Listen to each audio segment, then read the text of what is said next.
السلام علیکم every one. تو کیسے ہیں آپ سب لوگ؟ میں ہوں ردا اور آپ لوگ ہیں اس وقت ردا فاطمہ یوٹیوب چینل پر. پیچھے کے رولے کو اگنور کر دیجیے گا کیونکہ میں چھت پہ آ کے وائس اوور دے رہی ہوں تو لازمی سی بات ہے پیچھے گاڑیوں وغیرہ کی آواز ہوگی. کیا یار سب نے اپنا سرونٹ ہی سمجھ لیا ہے مجھے، مطلب میری تو کوئی عزت ہی نہیں ہے نا.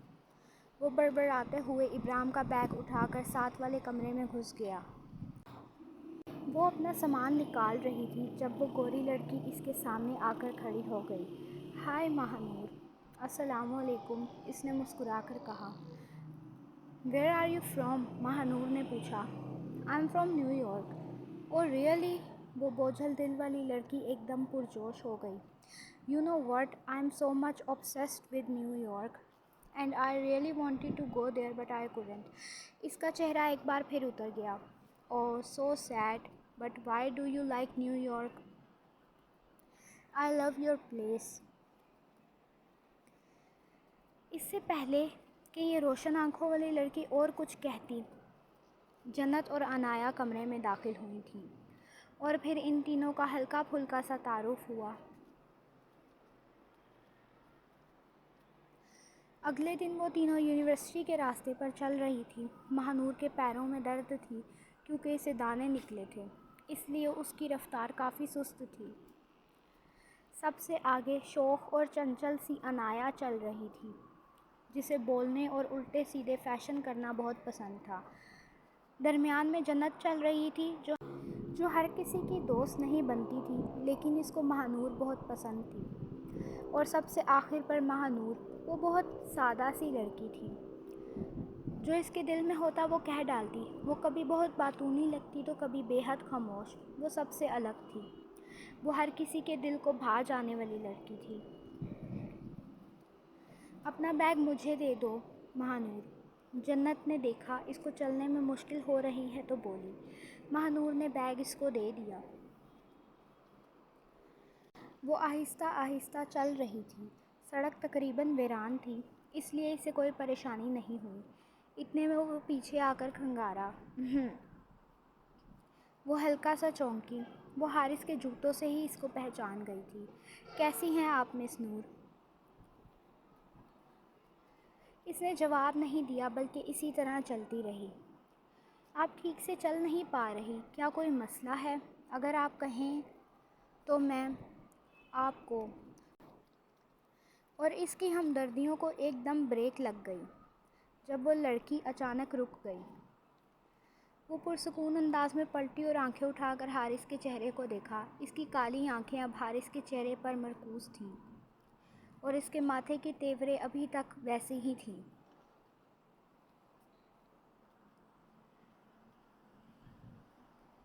حارث کے دل نے ایک بیٹ مس کی تھی. حارث کا سانس رکا.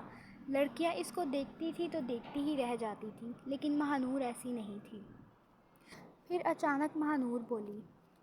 مجھے مسئلہ ہے، میرے پاؤں خراب ہیں اس لیے میں ٹھیک سے چل نہیں پا رہی. وہ 1 منٹ کے لیے رکی. لیکن یہ آپ کا مسئلہ نہیں ہے. آپ کی ذمہ داری صرف مجھے ہاسٹل کے روم تک پہنچانے کی تھی.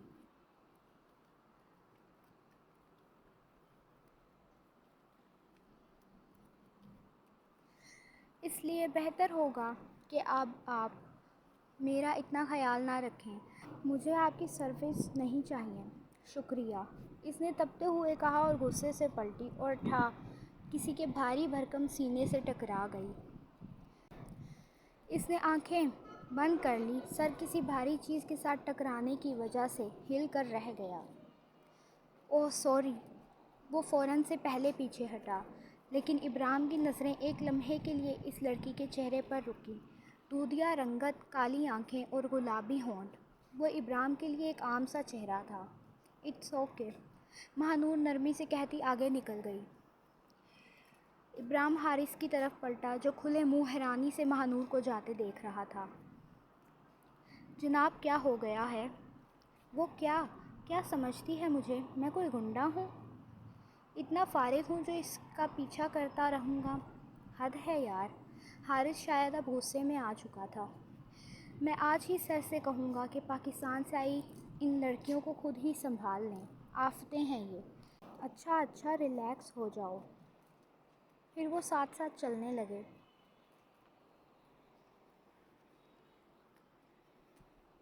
تمہیں نیند تو ٹھیک سے آئی ہے نا؟ ابرام نے اس بات میں سر ہلایا۔ وہ پرسکون لگ رہا تھا۔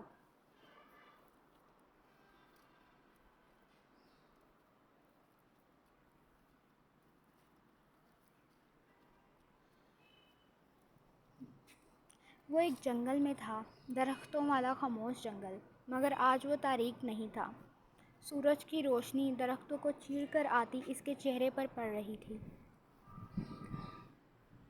اور وہ آج بھی گھوڑے پہ سوار تھا، البتہ اس کا گھوڑا رکا ہوا تھا، جیسے ایک خاص مقام پر کوئی شے ٹھہر جاتی ہے۔ اس نے سر جھکایا۔ نیچے سبز فرش بچھا ہوا تھا، اس دن والے کیچڑ کا نام و نشان نہیں تھا۔ اور پھر اس نے ایک آواز سنی، بہت مانوس سی آواز۔ کوئی اس کے کان کے بے حد قریب کچھ پکار رہا تھا۔ ایک سرد لہر اس کے اندر تک سرایت کر گئی تھی۔ اس نے تیزی سے رخ موڑا اور ساتھ ہی اس کی آنکھ کھل گئی۔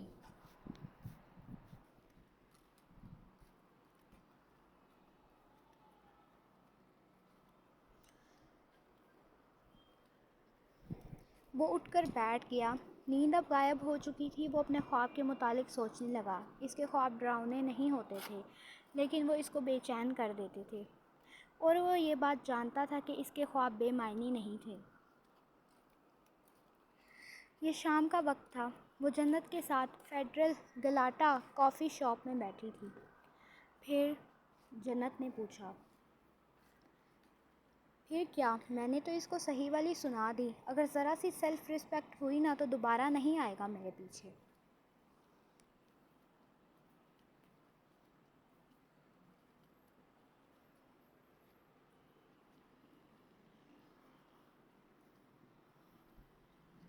اچھا، صحیح۔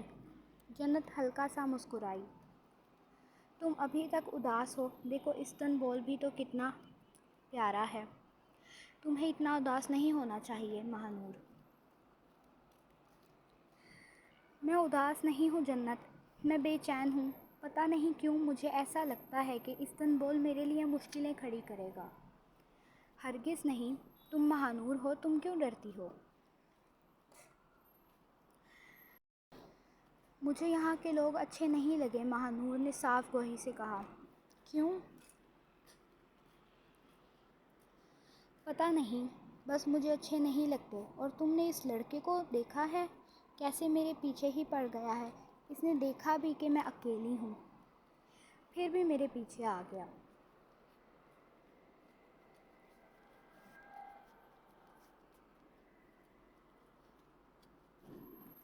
جنت ہلکا سا مسکرائی۔ یہ ایک ٹھنڈے مزاج کی لڑکی تھی۔ تم اس کے متعلق غلط فہمی کا شکار ہو نور۔ وہ لڑکا جان بوجھ کر تمہارے پیچھے نہیں آتا۔ وہ تو بس اپنی ڈیوٹی نبھا رہا ہے۔ اسے یہ کرنا ہے کیونکہ یہ اس کا کام ہے۔ یہ ہر جگہ ہوتا ہے سوائے پاکستان کے۔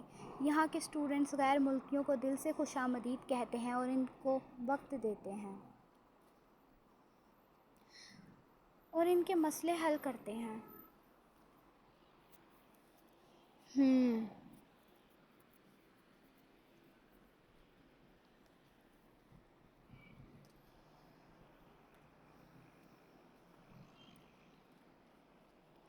اور وہ لڑکا میرے اور انایا کے پاس بھی آیا تھا۔ اس نے کہا کہ اگر ہمیں کوئی مسئلہ ہو تو ہم اس کو بتا دیں، اور مجھے بالکل برا نہیں لگا تھا۔ تم نے اس کو منع کیا ہے تو وہ دوبارہ نہیں آئے گا۔ ماہ نور مطمئن ہو گئی۔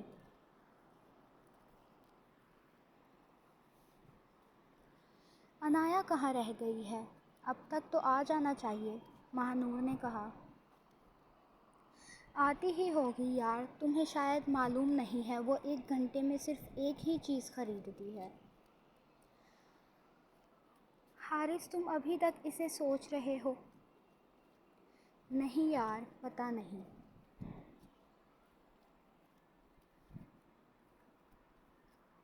کیا پتہ نہیں؟ تم کیوں اس لڑکی کو اتنا اپنے اعصابوں پر سوار کر رہے ہو؟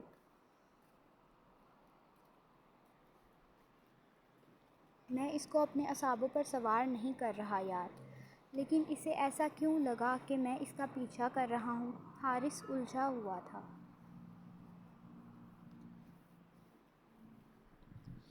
اس کے ساتھ اور بھی تو 2 لڑکیاں تھیں، انہوں نے تو ایسا کچھ نہیں سمجھا۔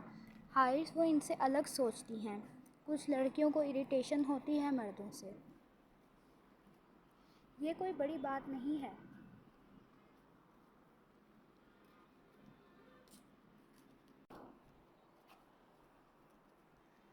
کیا تم چاہتے ہو کہ وہ تمہیں اگنور نہ کرے؟ او ابرام، میں کیوں چاہوں گا ایسا؟ میں تو بس ایسے ہی۔ تو پھر اپنی شکل ٹھیک کرو اور کافی لا دو۔ اوکے باس، حارث بالآخر مسکرایا۔ ابرام ہمیشہ اس کا موڈ اچھا کر دیتا تھا۔ یہ دونوں ایک لمبے عرصے سے دوست تھے۔ یہ دونوں ایک دوسرے سے بہت مختلف تھے، جیسے سب دوست ہوتے ہیں، مگر اس کے باوجود وہ ایک دوسرے کے ساتھ تھے۔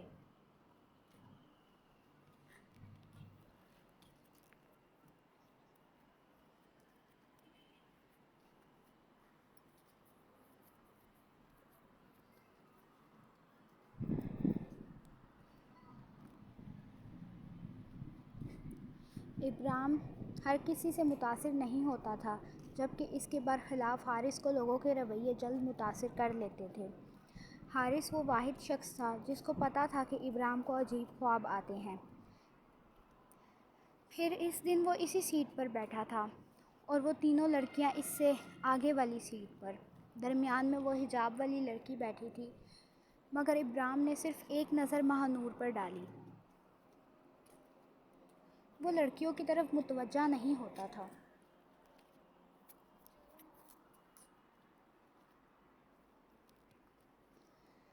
تبھی اس لڑکی نے اپنا بیگ کھولا اور ہینڈ کریم نکال کر اپنے ہاتھوں پر ملنے لگی۔ بس کرو یار، کب یہ بچپنا چھوڑو گی تم؟ انایا بولی۔ عمریں بڑی ہونے سے اپنی پسندیدہ عادتیں نہیں بدل لینی چاہیے، یہ انایا کو آنکھیں دکھاتے ہوئے بولی۔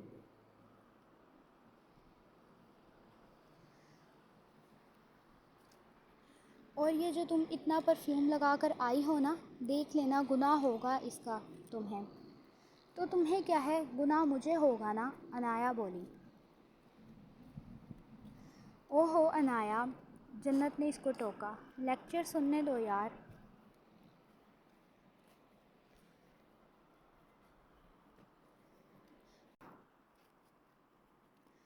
میں نے کیا کیا ہے؟ اسے چپ کرواؤ۔ اور یہ یہاں کر کیا رہی ہے؟ اسے تو کسی پاکستانی مدرسے میں تبلیغ دینی چاہیے۔ ماہ نور نے افسوس سے انایا کو دیکھا۔ کاش میں جہاز کے چلنے سے پہلے تمہیں باہر دھکا دے دیتی تو آج تم پاکستان کے کسی کوڑے کے ڈبے میں پڑی ہوتی۔ وہ پیچھے بیٹھا شخص اس کی باتیں نہیں سننا چاہتا تھا، نہ چاہتے ہوئے بھی سن کر مسکرا دیا۔